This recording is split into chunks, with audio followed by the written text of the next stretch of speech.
Biti obrtnik za vrijeme pandemije, malo je reći, izazov. Smanjeni prihodi na minimum, mogućnost rada upitna zbog protupandemijskih mjera koje su na snazi, smanjen broj onih koji posjećuju Zagreb, a tako i zagrebačke atrakcije. Sve to dovelo je do povećanja broja otkaza. Kako je biti obrtnik u godini virusa, kako vlada pomaže obrtnicima, a kako grad Zagreb, sve smo istražili u našem razgovoru sa predsjednicom sekcije računovođa Hrvatske obrtničke komore, Đurđicom Mostarčić.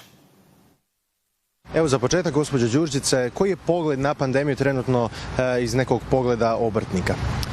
Samo da što prije prođe, da se sve vrati u normalu, zaista jako teško vratiti u ovim uvjetima, pogotovo evo sad je nedavno objavljeno znači da se mjere produžuju do 15.8. opet ne znamo što će biti od 16.8. dalje, tako da evo, samo da se sve što prije vrati u normalu.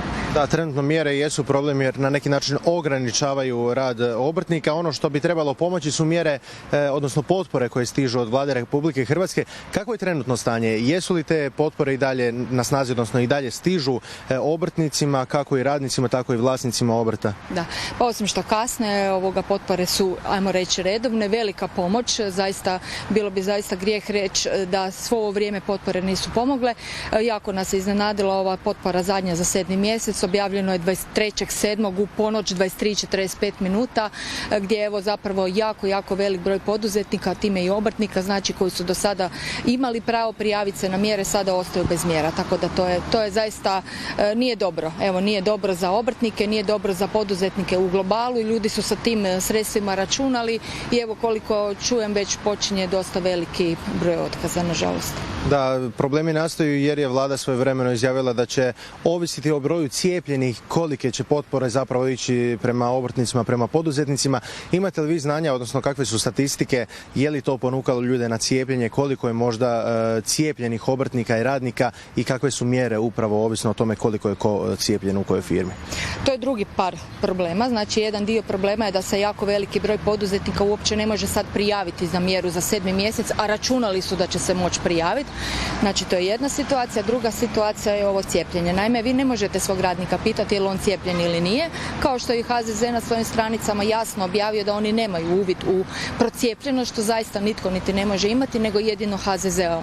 Znači, drugim riječima, vi sad možete predati zahtjev za svoju djelatnost. Evo, recimo, ja sam ugostitelj, imam, 7 zaposlenih, predam zahtjev ili evo još bolje 3. Znači, vi do 3 zaposlenih vi zapravo ste dovedeni u situaciju da morate imati 100% procijepljenost jer ne možete na drugačiji način zadovoljiti onaj uvjet preko 70%. Znači, ne znam šta bih vam rekla. Mi razumijemo, znači da onaj tko daje potporu da može uvjetovati i pravila igre, ali ta pravila igre u trenutnoj situaciji moraju biti prilagođena i svima onima kojima je zapravo namijenjeno. Na ovaj način je zapravo jako veliki broj i obrtnika i poduzetnika općenito uopće nisu u situaciji ostvariti potporu, a cilj potpore je da bude potpore. Jel? Ajmo samo kratko rezimirati. Prvo ste rekli prije nego smo govorili o cijepljenju da se uopće ne mogu niti prijaviti na potpore. Je li ne ispunjavaju uvjete i neki kriteriji koji nisu ispunjeni da bi dobili potporu ili je neka druga stvar posrijedi?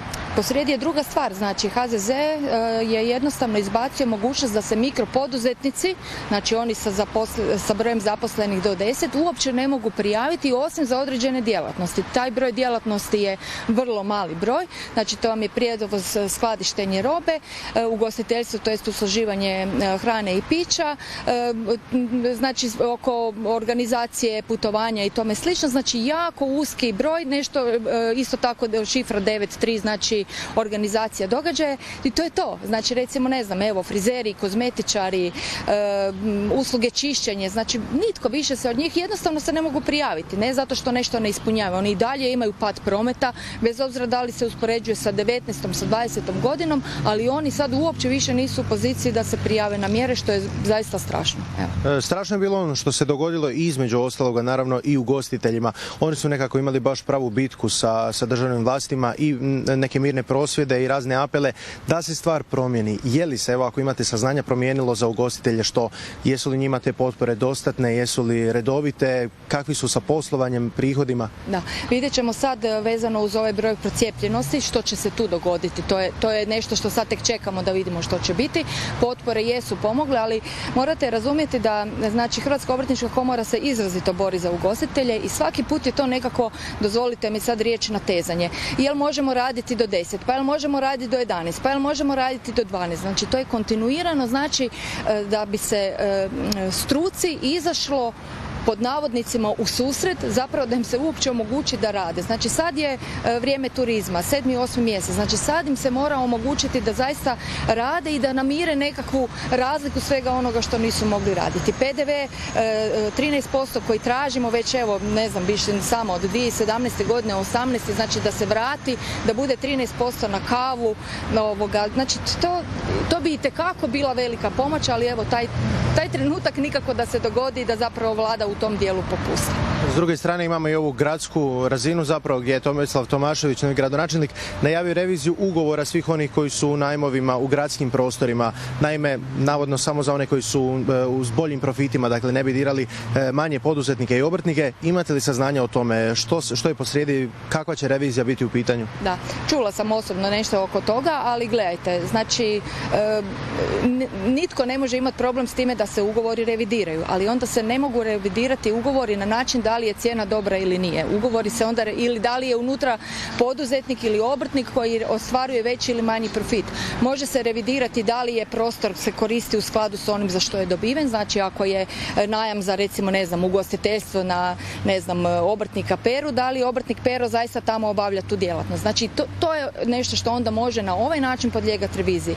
Ići u revizije pa da se vidi da li je unutra neki poduzetnik koji ostvaruje veći prihode pa zbog toga treba plaćati više novaca, to jednostavno ne može biti predmet revizije ugovora koji je već ugovoren, potpisan i gdje su obje ugovorne strane preuzeli kako prava, tako i obveze. No, ajmo onda ovaj razgovor završiti na nekoj ljepšoj noti. Koje su zapravo želje, htjenja i zahtjevi svih obrtnika, poduzetnika, što prema gradu, što prema državi? Gledajte, mislim da smo mi svi svjesni, barem bi trebali biti svjesni tko puni proračun. U trenutku kada tom nekom ko puni proračun, a to jesu obrtnici, to jesu poduzetnici, kad oni trebaju pomoć, mislim da je najmudrije što vlada, što grad može napraviti je da ih u tom periodu podupre, da im bude potpora i da onda jednostavno kad dođu neka bolja vremena, a svi se nadamo da će ona doći jako brzo, da se onda zapravo okrene priča i da oni opet mogu nastaviti puniti proračun. Kad netko kaže mi smo njima dali, jako se teško poduzetnik koji od jutra, obrtnik koji od jutra do navečer radi, da bi, ne da bi sebi nešto isplatio, nego najčešće da bi platio doprinose, poreze, svoje radnike, dobavljače. Ako mu nešto ostane, onda da obrtnik isplati sam sebe, jako je teško u tom momentu razumjeti da je vama netko nešto dao, jer zapravo znamo svi otkud ta sredstva dolaze, iz onih novaca koje ste vi uplatili u taj proračun. Prije svega sretno i vama i sretno svim poduzetnicima, obrtnicima. Nadamo se da će cijela ova situacija što prije proći i da ćemo vratiti se onom starom normalnom načinu života. Hvala vam lijepo, obrtnika je uvijek bilo i uvijek će biti, ne brinem ja oko toga, tako da evo, samo da sve ovo skupa završi što prije. Hvala. Hvala vam.